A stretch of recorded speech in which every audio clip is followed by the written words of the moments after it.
Science-fiction, dystopie, non-localité, communauté, cette entrée du dehors dans le dedans, ceux qui nous veulent du bien, poétique, utopique, volté, utopie, science-fiction, transgressif. Et il y a plein d'autres choses qui font que Je ne sais pas quand ça commence.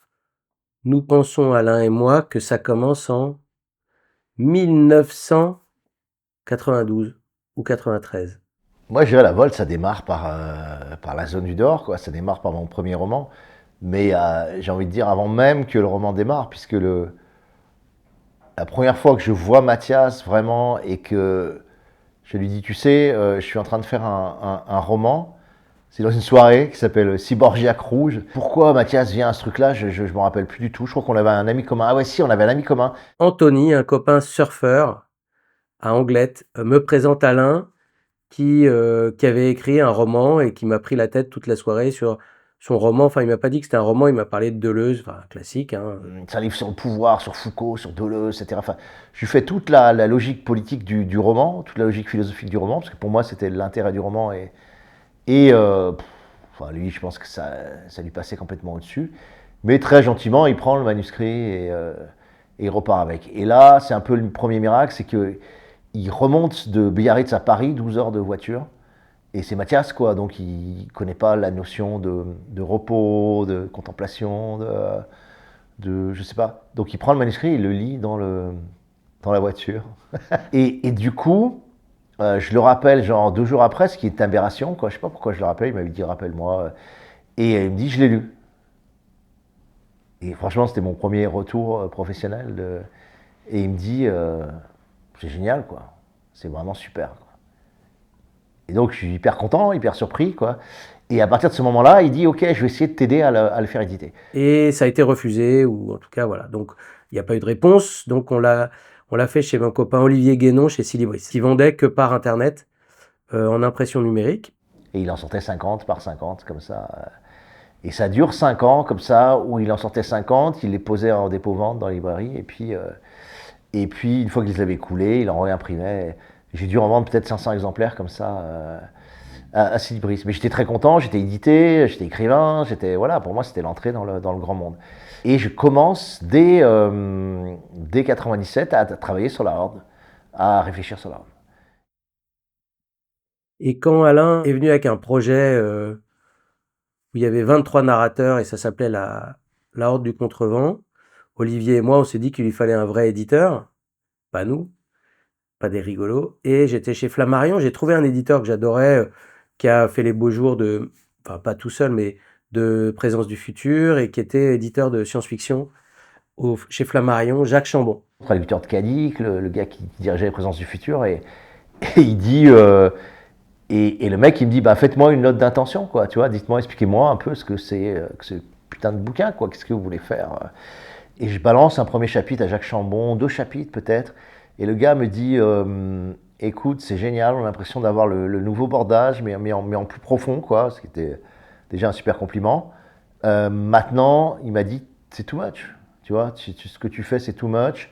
Il y a déjà un univers complexe, riche, il y a beaucoup de philosophie dedans, et en plus, ton envie de faire une narration en 23 personnages, c'est plus que courageux, c'est n'importe quoi. Enfin, c'est too much, quoi. Voilà, tu vas nous perdre, il y a trop de persos, etc. Contente-toi de 3 personnages, sinon d'un, et ça ira très bien. Tu as déjà assez de contenu, tu as déjà assez de choses, qu'est-ce que tu vas encore compliquer le truc. Jacques y croyait beaucoup, mais il est mort. Il est mort d'une crise cardiaque.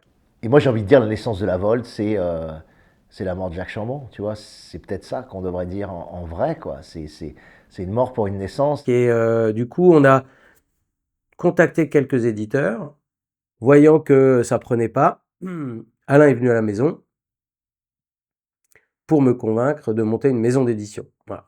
Arrive ce moment où on se retrouve à Clamart avec Mathias, où Mathias avait énormément fumé, où il était allongé sur le canapé, et où on s'est mis à faire une sorte de psychanalyse comme ça, live, un peu en direct, un peu n'importe comment, en lui disant, ben, moi je pense que c'est maintenant, Mathias, si tu veux créer la maison, c'est maintenant, fais-le et sors la Horde, tu vois, puisque tu y crois, et c'est le fameux moment où il dit, moi, je veux pas bricoler. Tu sais, c'est vraiment comme, je trouve, c'est comme dans les films, tu sais, comme dans le voyage du héros de Chris Vogler, où tu sais, tu as l'appel et le refus de l'appel. Tu vois, c'est comme dans Matrix, tu as l'appel et puis après tu refuses l'appel, puis après tu y vas quand même. Et finalement, il décide d'y aller. Voilà, il décide d'y aller. On cherche un nom à la maison d'édition.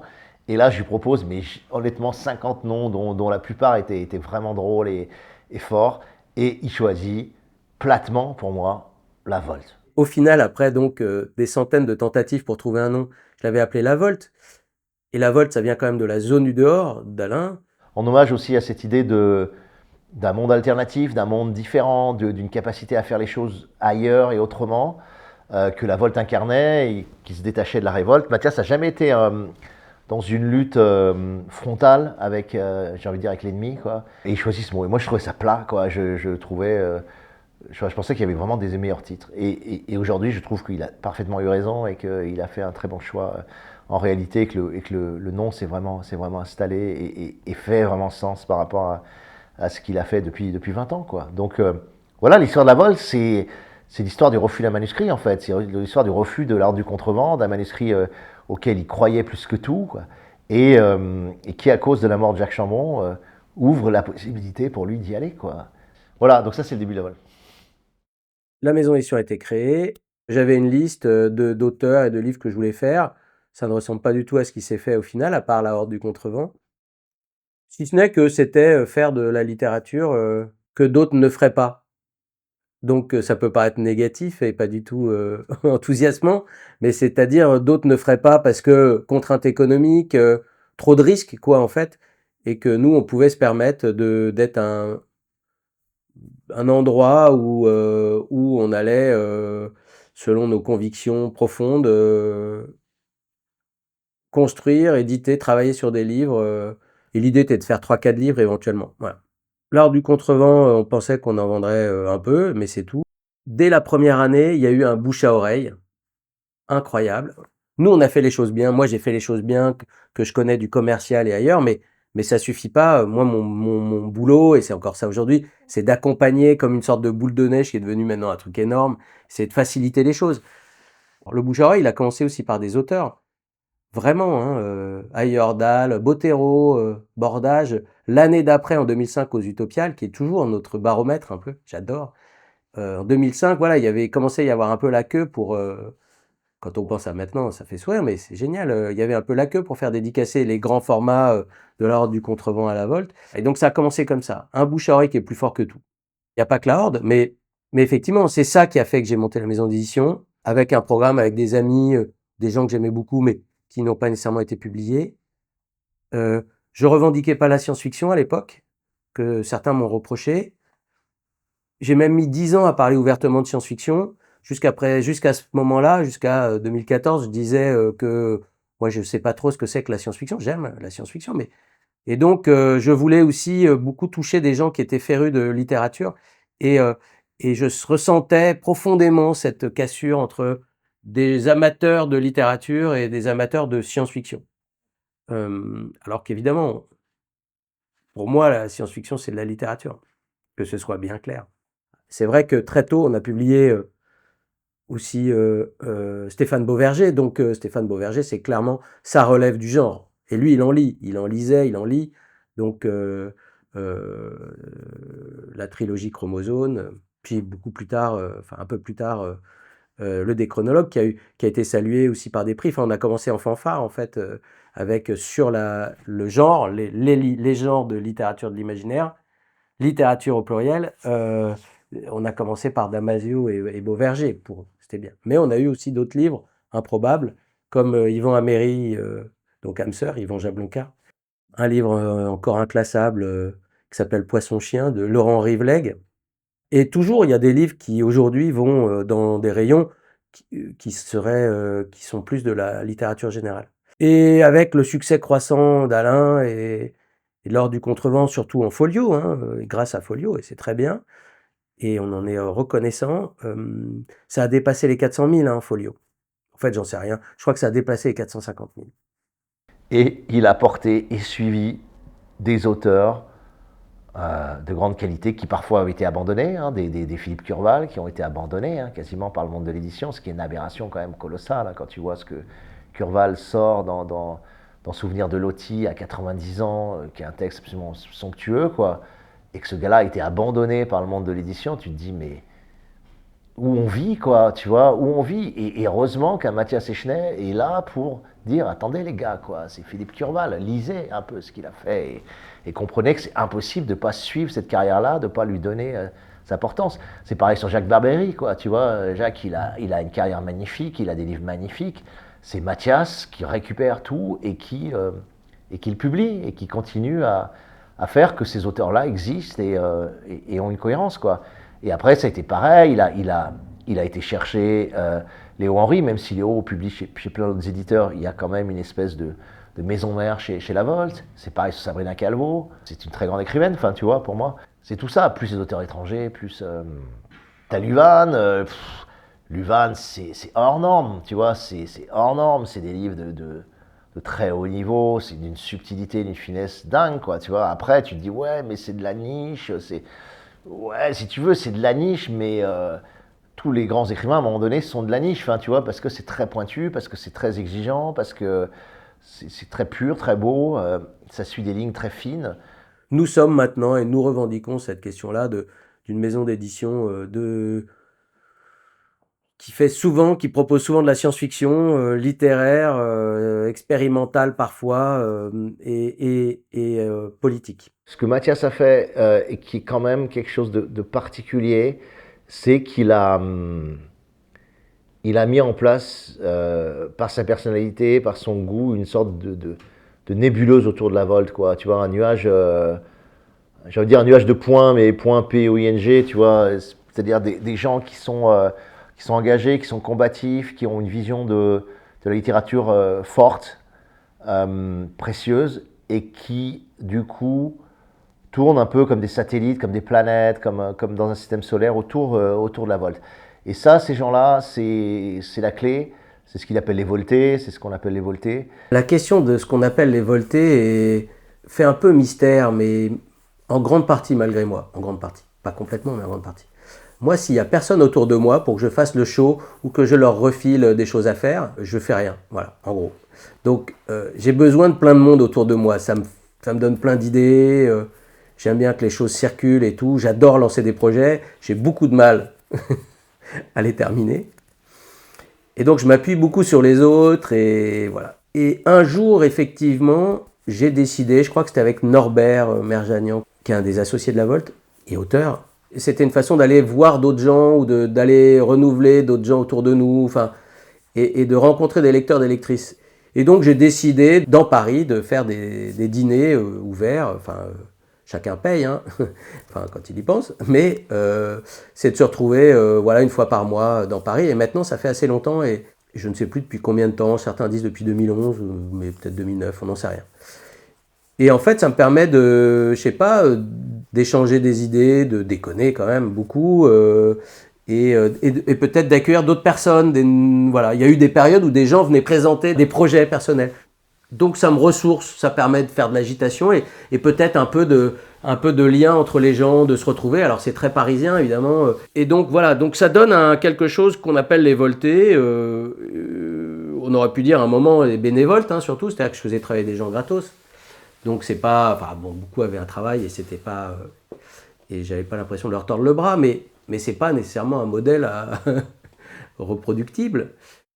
À une soirée. Il y a Laure Afchin qui est arrivée et on lui a demandé ce qu'elle faisait dans la vie. Elle nous a dit qu'elle dessinait des caractères typographiques.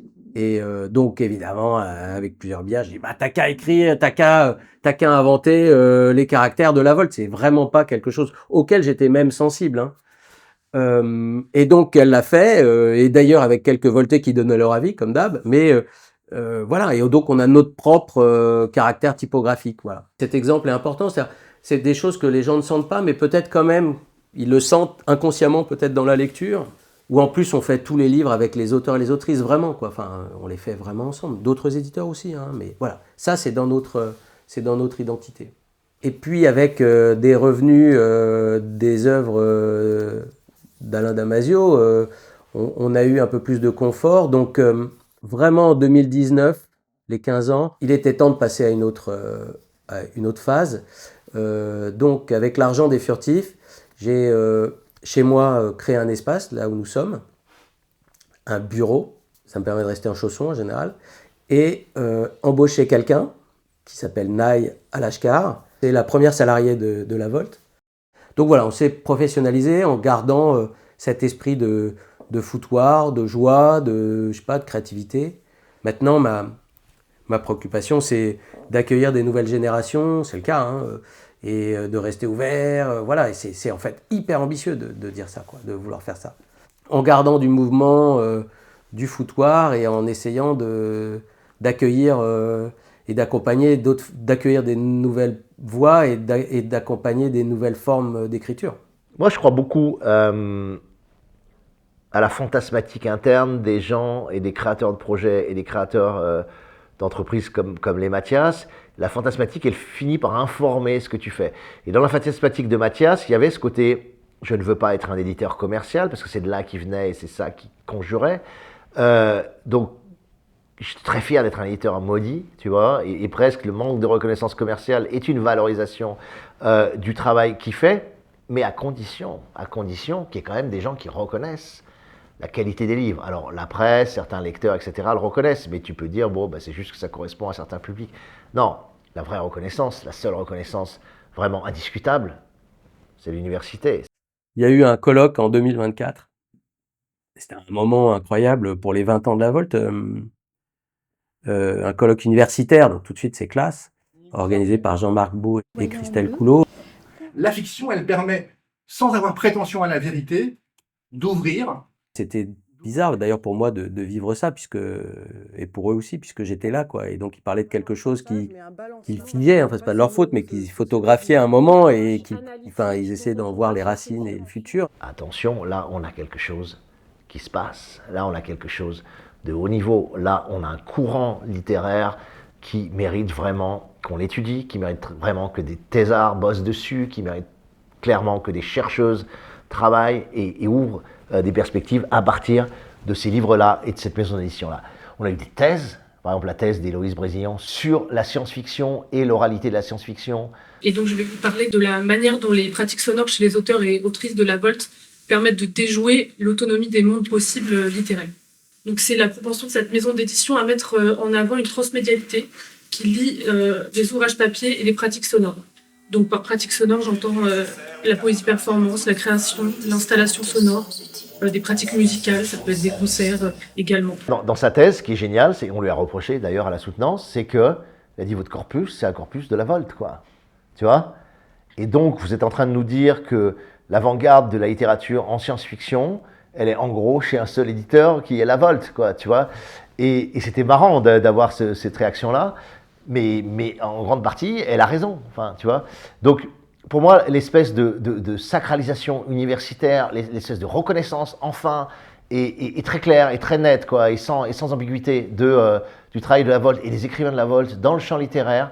Ils sont étudiés, ils sont compris, ils sont remarqués, ils sont dignes d'être des sujets de recherche. Voilà. Ça, pour moi, c'est la vraie consécration. Pour Mathias, c'est la vraie consécration pour la maison d'édition. Et ça arrive au bout de 20 ans, 19 ans quasiment. Et tu fais, ouais, super. Enfin, tu vois, voilà, ça c'est très beau. Et sans ça, ça serait compliqué. Tu vois, sans ça, tu ferais, ouais, bon, ok, vous êtes une maison d'édition niche, et puis c'est tout, quoi. Et vous avez vos groupes de fans, et puis basta, tu vois. Non, ça va bien plus loin que ça. Et je ne crois pas qu'on puisse dire d'autres maisons d'édition aujourd'hui indépendantes, aussi petites que la Volt, et ce même degré voilà, de reconnaissance, quoi. Donc ça, c'est grandiose. Ouais, c'est grandiose. Et j'aime pas le terme engagement. Tout le monde est engagé, en fait, parce qu'on est contre, on n'aime pas les gens méchants, vous voyez. Mais je connais pas beaucoup de gens qui aiment les gens méchants. Donc peut-être qu'engager, c'est pas bien. Mais j'ai quand même commis un texte laborieux dans le catalogue de la Volt où je parle du l'engagement. L'engagement. Un terme que je croyais avoir inventé, mais qui avait déjà été inventé. J'aime bien parce que tu as le langage qui ment, mais aussi bien sûr l'engagement. Par le langage, on réinvente un rapport au monde, et donc c'est ça que je voulais dire par rapport au l'engagement. Le langage amène un rapport au monde, le langage construit des mondes, le langage est la première chose qui construit ces mondes, justement. C'est la première chose qui fait qu'un monde existe, qu'un monde est porté, etc. C'est ce que reconnaît Mathias, c'est son flair. Moi, je dis toujours, c'est une sorte de sanglier. Il a un groin extrêmement fin. Il est très bourrin par ailleurs. C'est-à-dire que c'est pas un éditeur, pour moi, qui te fait travailler le contenu, qui te fait travailler l'ordre des paragraphes ou les modes d'allitération, etc. Il n'en a rien à foutre de tout ça. Mais il sent immédiatement, il dit là, il y a de la truffe, quoi. Voilà, c'est un cochon truffier. Il sait que là, il y a de la truffe. C'est un éditeur de flair, voilà. C'est un éditeur de flair et de goût. Donc, c'est ça qui a créé la Volte. Donc ça, c'est l'originalité, c'est ce qui fait peut-être le truc très étrange de ce qu'est cette maison, quoi. Je suis convaincu que ces textes sont des textes hyper importants qu'on doit lire, même si ça m'amuse parfois de dire « Ah tiens, on va faire ce livre, c'est vraiment invendable, c'est par rapport à mon autre vie et aux conseils que je donne aux éditeurs ». C'est-à-dire que c'est une prise de risque majeure, mais je crois profondément en fait que c'est des livres en fait, à chaque fois, je pense que ça devrait se vendre beaucoup plus. Enfin, à part Alain Damasio, qui est un phénomène et qui est un peu contre toutes les statistiques, effectivement, je crois profondément qu'il se passe quelque chose en littérature à cet endroit-là. Donc, je trouve ça vital, nécessaire, voilà, au fond de moi, vraiment. Toute maison d'édition est fragile, en fait. La bataille sur la science-fiction, elle est loin d'être gagnée, quoi. Hein. J'ai expliqué que les 10 premières années, je parlais pas de science-fiction parce qu'on perdait nos interlocuteurs et nos interlocutrices. C'est-à-dire les gens pensaient à ce moment-là que la science-fiction, c'est Star Wars, quoi, c'est des vaisseaux spatiaux, et donc c'est pour leurs enfants. Ou pour des vieux enfants geeks, vous savez, avec les cheveux sales et qui sont chez eux à manger des pizzas comme dans les films hollywoodiens. Ça a évolué, ça c'est positif. Dans les médias, donc c'est ridicule parce que je m'énerve toujours là-dessus, voilà, dans les médias, ça a quand même vraiment pas changé, quoi. Voire ça a reculé. Et j'ai regardé qui parlait de science-fiction justement il y a 15 ans. Eh bien, je pense qu'on avait plus d'articles, et c'est pas la Volte. Il y avait plus d'articles sur des livres de science-fiction il y a 15 ans qu'aujourd'hui. À la radio, qui a beaucoup plus d'impact maintenant que la presse écrite, je crois pas que ça change. Évidemment, l'exception, c'est Damasio. Damasio, il est invité partout et il peut faire ce qu'il veut. Mais sinon, les autres auteurs et autrices, que ce soit à la Volte ou ailleurs. Et donc, ça me rend dingue. C'est-à-dire qu'en plus, là, dans Télérama, il y avait un article sur 3 livres de littérature générale, mais qui parlaient de science-fiction. Ils ont même pas eu l'idée de prendre des livres qui sont de la science-fiction et de la littérature. C'est pour dire qu'ils découvrent chez Télérama qu'il serait temps que la littérature parle du réel. On s'étouffe, quoi. Alors, j'ai plutôt des amis qui ont beaucoup rigolé, parce qu'en plus, le titre, c'était Anticipation politique, dystopie, ça n'est plus de la science-fiction. Donc, ils disaient, ah oui, d'accord. Si c'est plus de la science-fiction, qu'est-ce donc? Mais c'est dingue. Donc, à la fois, c'est réjouissant de se dire que les questions de science-fiction irriguent la littérature. Il serait temps, puisqu'il serait temps, en effet, que la littérature parle du réel, mais la science-fiction, elle n'a pas attendu ça, quoi. Donc, voilà. Donc, je suis très énervé, même si c'est un peu ridicule, peut-être, de faire des combats. C'est-à-dire qu'on a encore des personnes dédiées à la science-fiction, très peu, dans les journaux, dans les médias, et ils n'ont pas de place pour faire passer les articles, et puis ça n'émerge pas du côté des chroniques de littérature ou dans les salons, etc. Donc voilà, donc la société avance beaucoup plus vite que les médias. Les littératures de science-fiction ont des choses à nous apporter pour comprendre ou pour se colter à toutes ces questions. Donc, il y a encore cet enjeu hyper important et c'est loin d'être gagné. Dans 20 ans, on va réfléchir. Moi, j'aurai 75. Mathias, pareil, parce qu'on a quasiment le même âge. On a des auteurs un peu plus jeunes, mais quand même qui seront déjà dans le 3e âge. Donc, moi, je pense que la clé, c'est ce qui va arriver. C'est ce qui arrive maintenant sur les jeunes écrivaines et les jeunes écrivains. C'est la nouvelle génération que Mathias, et je trouve... justement, on commence à aller chercher. Il ouvre la porte par les recueils, et ça, c'est extraordinairement précieux. Il ouvre la porte par les recueils de nouvelles. J'avais dit que je ferais jamais de nouvelles, et j'en fais plein.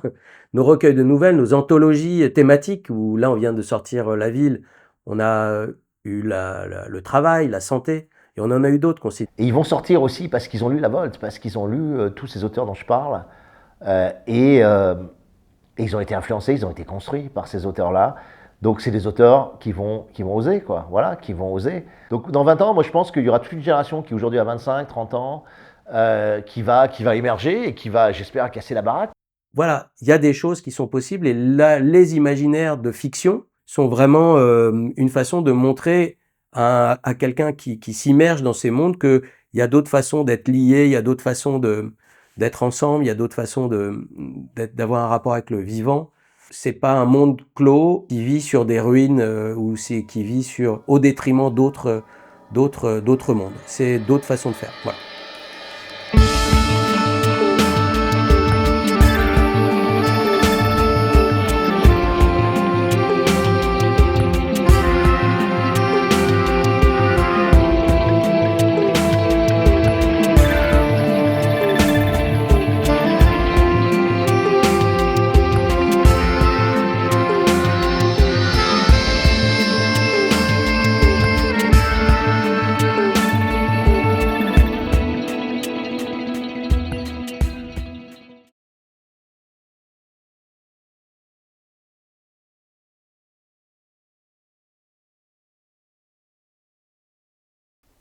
Ouais, je voulais vous parler de l'humilité. Je crois que l'humilité, c'est quand même notre grande force. Et il y a quand même beaucoup de gens qui sont prétentieux, qui ont un ego, qui se mettent en avant. Moi, je trouve ça regrettable. Et je trouve que l'humilité, c'est quand même une des plus belles comment dire, qualités qu'on puisse reconnaître chez un être humain. Et justement, voilà. C'est peut-être ce que je mettrais en avant pour moi. On est vraiment un vieux couple, c'est-à-dire que cette envie inconsciente, profonde, la sexualité, D'un point de vue physique, au fond de moi, vraiment. tu trouves ça crade. En grande partie, malgré moi, en grande partie. Ah ouais. Et c'était bizarre d'ailleurs pour moi de vivre ça. Il faut que ça reste en mouvement. Allez-y quoi, ok, allez-y. Oh yes, ah ça c'est bon. J'ai beaucoup de mal. Mais des fois, t'aimerais avoir des trucs un peu carrés, quoi. Tu vois. Parce que des fois, on frôle le truc. Je l'avais pas imaginé. J'en suis hyper heureux, mais je l'avais pas imaginé. Ah, ça taille, quoi.